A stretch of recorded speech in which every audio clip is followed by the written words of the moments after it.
Salam, hər vaxtınız xeyir əziz dördüncülər, videonu izləyən valideynlər və müəllimlər. Hər birinizi xoş gördüm.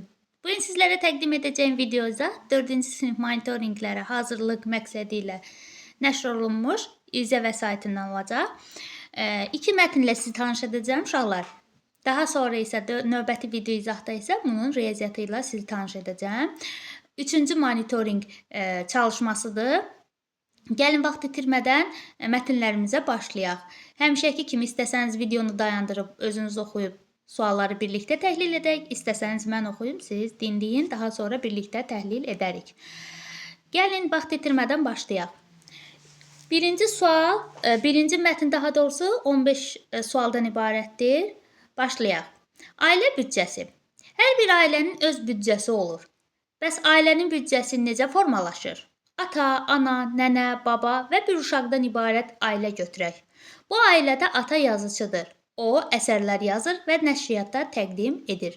Nəşriyyat bu əsərləri çap edib, əvəzində ataya qonorar, yəni zəhmət haqqı verir. Ana müəllimdir.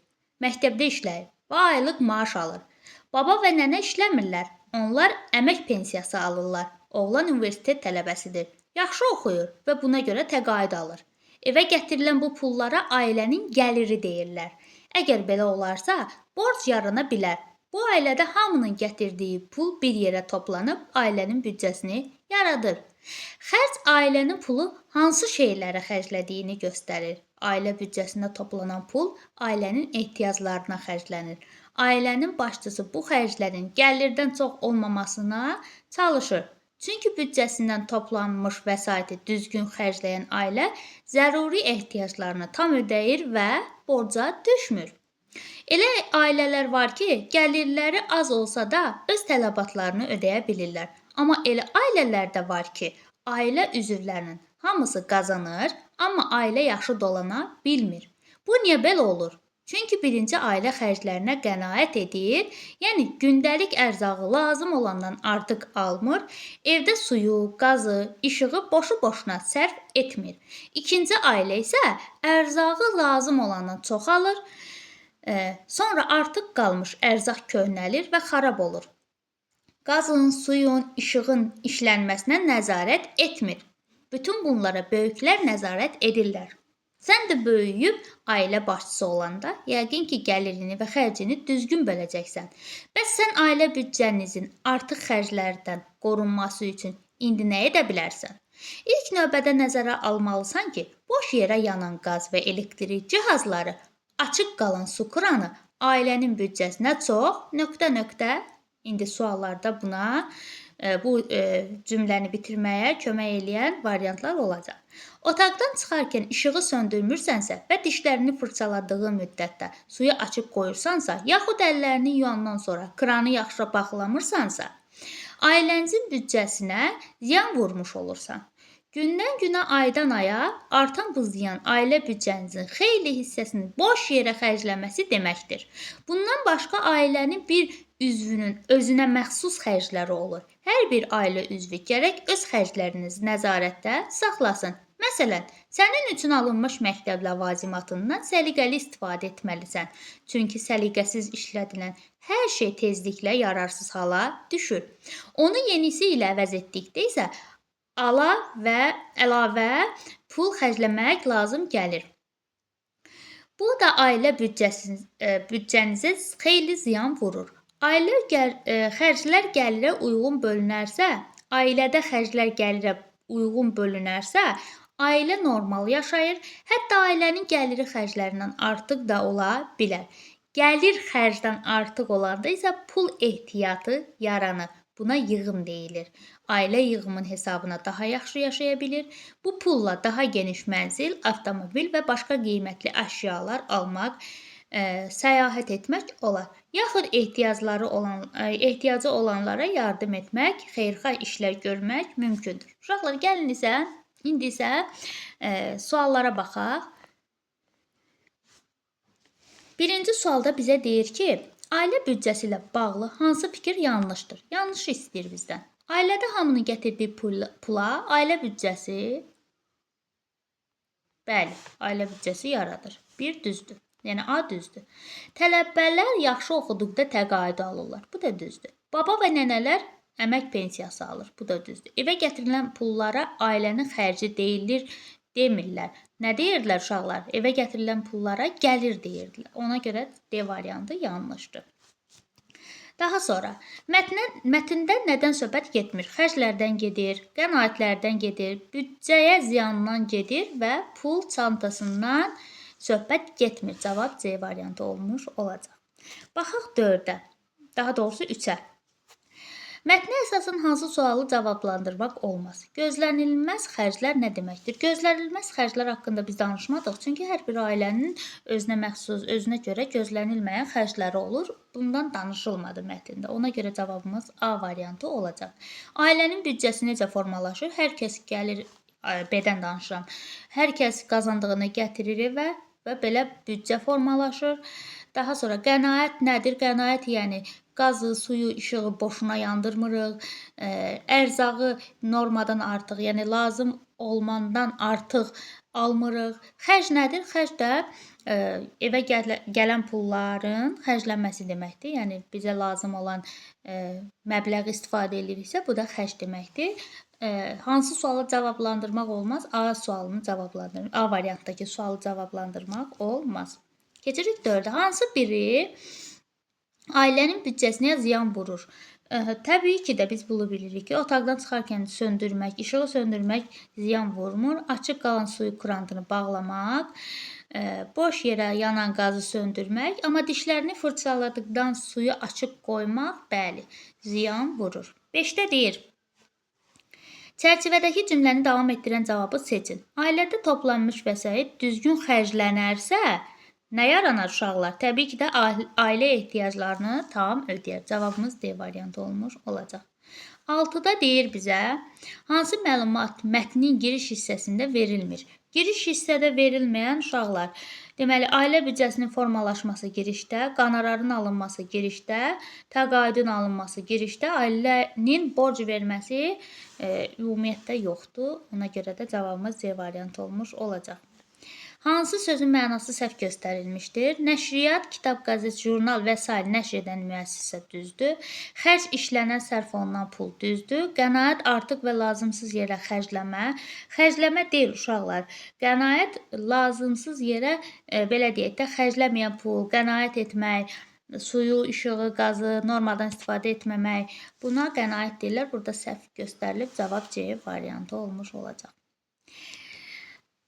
8-də deyir, ikinci abzasda nömrələnmiş cümlələrdən hansının mətnlə əlaqəsi yoxdur? Baxırıq. İlk öncə baxaq ikinci mətndə. Daha doğrusu ikinci abzasda ata, ana, nənə, baba. Deməli, birinci, bu ailə ata yazıcıdır. Bəli, yəni bunun qazancından danışır. Məktəbdə işləyən və aylıq maaş alır. Bu da anasının, gəlirinin məlumatıdır. Yaxşı oxuyur və buna görə təqaüd alır. Düzdür. Əgər belə olarsa, borc yarana bilər. Bu abzasa aid olmayan 4-cüdür. Baxaq görə 4 də hansı variantda verilib? 4 də bizə D variantında verilib ki, cavabımız D variantı olmuş olacaq. 9-da bizə deyir. Mətnin məzmununa əsasən nöqtələrin yerinə hansı ifadə uyğundur? Aha, nöqtələrin yerinə deyirsə, nöqtələrin yerinə bayaq oxudum. Su kranı ailənin büdcəsinə çox nöqtə, bir saniyə, çevirim. Aha, ziyan vurur. Təbii ki də açıq saxlamaq ziyan vuracaq. Cavab B variantı olmuş olacaq. 10-da bizə deyir, mətndə tünd rənglə verilmiş sözü hansı sözlə əvəz etmək olar? Tünd rənglə özünə məxsus. Özünə məxsus uşaqlar nə deməkdir? Özünə məxsus nə deməkdir? Təbii ki də xüsusi. Ona görə də B variantı olmuş olacaq. 11-də deyir, altından xətt çəkilmiş ifadənin hansı sözlə əvəz etmək olar? Baxaq görə hansı ifadədir? Xətt çəkilmiş ifadə hardadır var? Hansı ifadədir o? Harda var bu? Bir dənə baxaq. Mətndə deyilmiş, elə bu özündəymiş. Mən də mətndə axtarırdım, üzrlü sayın. Altından xətt çəkilmiş ifadəni hansı ifadə ilə əvəz etmək olar? Təbii ki də burada zəruri sözündən, zəruri nə deməkdir? Təbii ki də vacib deməkdir. Ona görə də burada da B variantı olmuş olacaq. 12-də deyir, mətnin sonuncu abzasında yardım etmək ifadəsinin əvəzində işlənə bilən ifadələri müəyyənləşdirin. Yardım etmək uşaqlar nə deməkdir? Təbii ki də əl tutmaq. Kiməsə əl tutmaq yardım etmək ifadəsi ilə belə deyək də yaxındır. Daha sonra kömək etmək. Yardım etmək, kömək etmək. Dərdən qabıqdan çıxmaq deyil, qulaq asmaq deyil. Ona görə 2 və 3 olacaq cavabımız B variantı. 13-də isə bizə deyir, hansı cümlədə geniş sözü mətndəki mənasında işlənmişdir. Bu pulla daha geniş mənzil almaq olar. Aha, geniş mənzil, yəni böyük mənzil. Belə deyək də, böyük, daha geniş, daha böyük bir yer. Bu kitabın geniş oxucu kütləsi var. Daha sonra o geniş ürəkli mətndəki belə deyək də həqiqi mənadır. Biz də həqiqi məna axtarırıq. Qoyunlar geniş düzənlikdə otlayır. Aha, böyük düzənlikdə C variantımız ola bilər. Digərlərə də baxım hər ehtimala qarşı. Onların geniş xəyal məcazidir. Geniş ürək məcazi, geniş oxucu məcazi. Həqiqi məna C variantında bizə verilmişdir. 14-də bizə nə deyir? Deyir, yığım nədir? Təbii ki də yığım biz bilirik ki, pul ehtiyatı deməkdir. Yəni bir ailə büdcəsinin bir gəliri var, bir də xərci var. Amma artıq qalan yığımdır və biz onu ehtiyat kimi saxlayırıq ki, nə vaxtsa lazım olanda ortaya çıxardıb xərcləyirik. Ona görə B variantı pul ehtiyatı deməkdir. 15-də gəlir xərcdən artıq olduqda nə baş verir? Pul ehtiyatı yaranır. Elə burada da A variantını görə bilirik. Keçirik digər tapşırığa. Atam nəsihəti. Deməli, çox qədim zamanların birində pis bir adət varmış. İnsanlar qocalıb iş görə bilməyən bir vəziyyətə çatanda meşəyə aparılıb ora atılırdı. Beləcə az olan qidalar çalışqan gənclər üçün kifayət edirdi. Qocaların müəyyən bir yaşdan sonra evdə saxlamaq qadağan olunduğu üçün insanlar yaşlı ata və anasını evdə gizlədə bilmir, qonşusu görüb şikayət edər deyə qorxurdular. Bir gün yaşlılardan biri oğlu meşəyə aparıb qoymaq istəyir. Qoca, oğul və balaca nəvə birlikdə meşəyə getdilər. Qocanı orada qoyub qayıdarkən balaca nəvə arabasını babasının yanında unutduğunu hiss etdi. Atasına geri qayıdıb oyuncağı götürmək istədiyini dedi. Atası onun sözünə əhəmiyyət vermədi. Balaca nəvə, arabamı götürməliyəm, yoxsa sən qocalanda səni meşəyə necə aparıb qoyacağam, dedi. Oğul o an başa düşdü ki, atasının taleyi yaşlandıqda öz taleyi olacaq. Geri qayıdıb atasının əllərini açdı, götürüb evə qayıtdı. Samanlıqda gizlədib hər gün ona yemək verməyə başladı. Bir müddət sonra kənddə heyvanlar arasında bir xəstəlik yayılır. Heyvanlar bir-birinin ardınca ölür. Qoca oğluna belə deyir: Xəstələri sağlamlardan ayır. Onlara şəfalı otlardan dərman hazırla. Sağlamlara da şəfalı şeylər ver. Oğlan qoca atasının dediklərini edir. Həqiqətən də onun heyvanları arasında ölüm azalır. Çoxu xilas olur. Bayram gələndə hər il olduğu kimi kənd sakinləri qurban verməyə başlayır. Qoca oğluna bu nəsihəti verir: Kənddə heyvan azalıb, sənin də o qədər çox heyvanın qalmayıb. Bu il qurban kəsmə. Həqiqətən də 1-2 ay ərzində bütün kənd sakinləri tarlada işlətməyə, heyvan sıxıntısı çəkməyə başlayar. Amma qocanın nəsihətini dinləyən gəncin heyvanı olur. Yaza doğru kənddə artıq çörək hazırlamaq üçün taxıl belə qalmır. Amma əsas problem toxum olaraq istifadə ediləcək qədər belə taxılın olmaması imiş. Qoca bu mövzuda da oğluna məsləhət verir. Oğlum, tövlənin damı samanla doludur. Onları götür, yenidən döy. Orada toxumluq buğda çıxara bilərsən. Oğlan qoca atasının dediyini edir.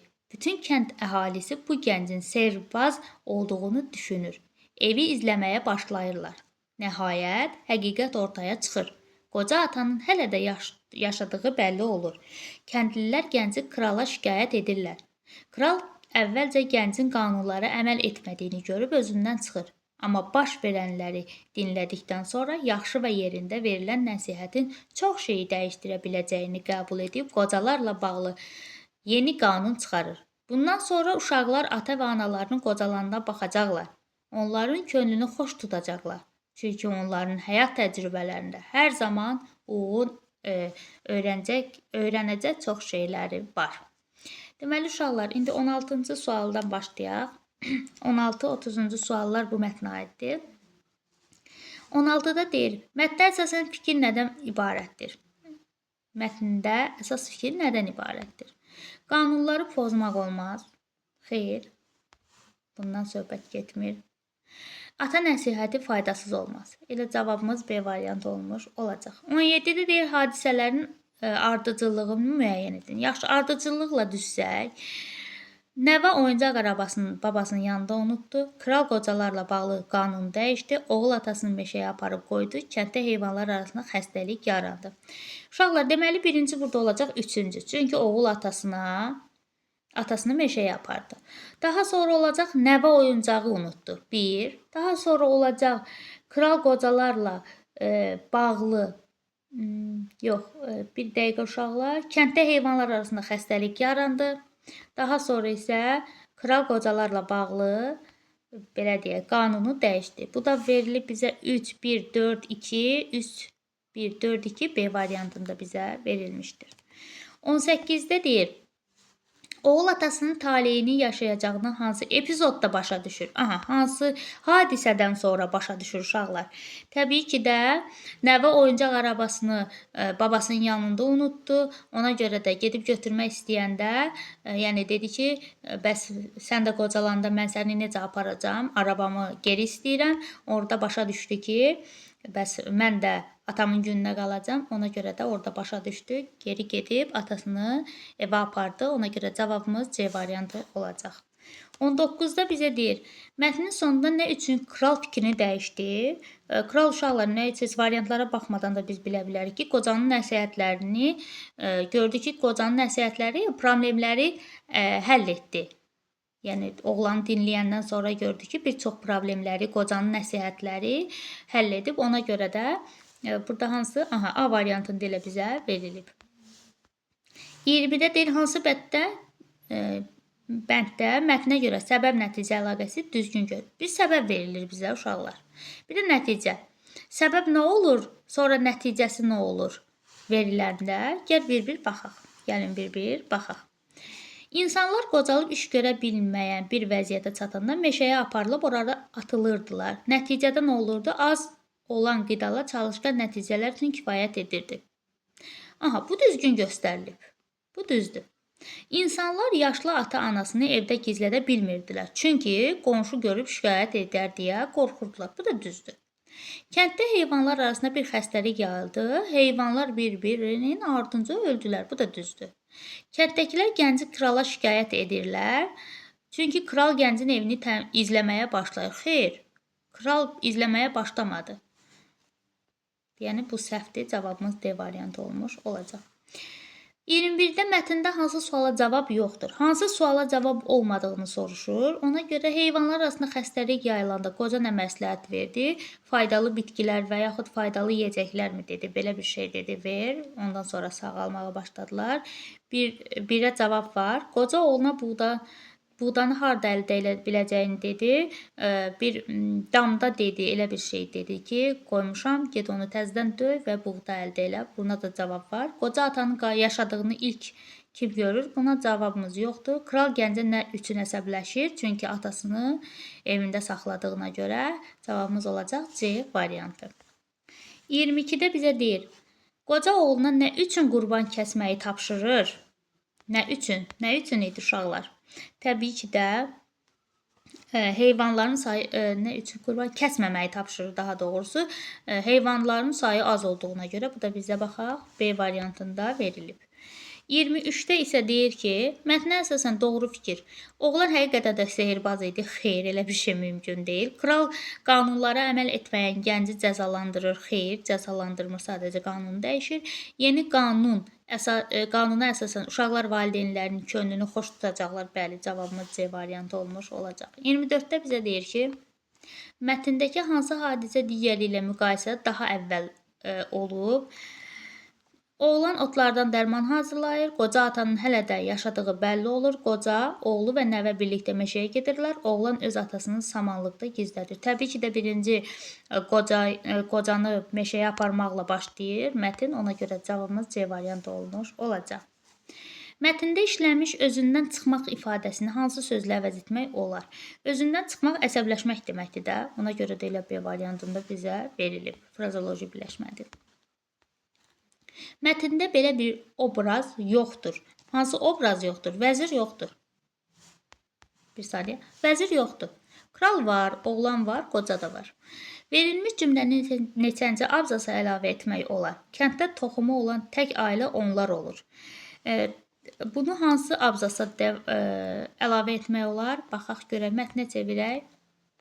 Görək bu qoca, deməli, birinci, ikinci, üçüncü, dördüncü. Çörək hazırlamaq görək harda var? Yaza doğru harda var? Yaza doğru kənddə artıq çörək hazırlama. Aha, deməli bunu dördüncü, birinci, ikinci, üçüncü abzasları sayın. Birinci abzas.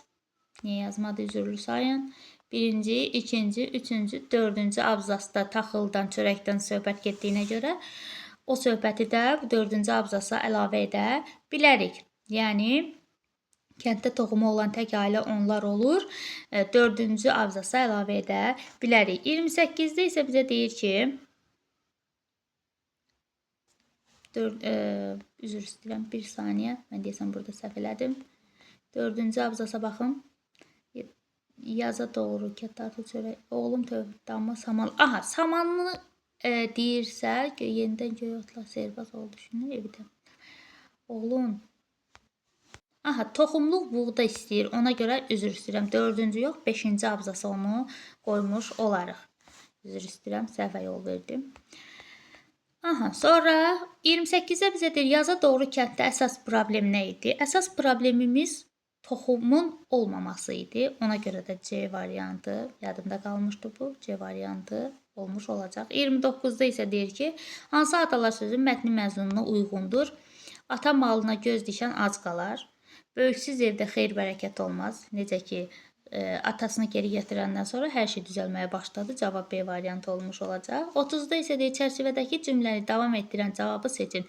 Balaca nəvə geri qayıtmaq istədi. Çünki babasının yanında qalmaq istəyirdi. Xeyr, oyuncağını götürmək istəyirdi. Bəli, oyuncaq arabasını götürmək istəyirdi. Cavabımız B variantı olmuş olacaq. Uşaqlar, bugünkü video izahımız bu qədər. Ümidvaram ki, bəyəndiniz. Bəyəndinizsə dostlarınızla bölüşməyi, videonu bəyənməyi və kanala abunə olmağı unutmayın. Bu arada davamını, yəni 31-dən 60-a qədər olan hissəsini, yəni riyaziyyat hissəsini növbəti video izahımda sizlərə təqdim edəcəm. Bugünlük bu qədər uşaqlar. Hələlik.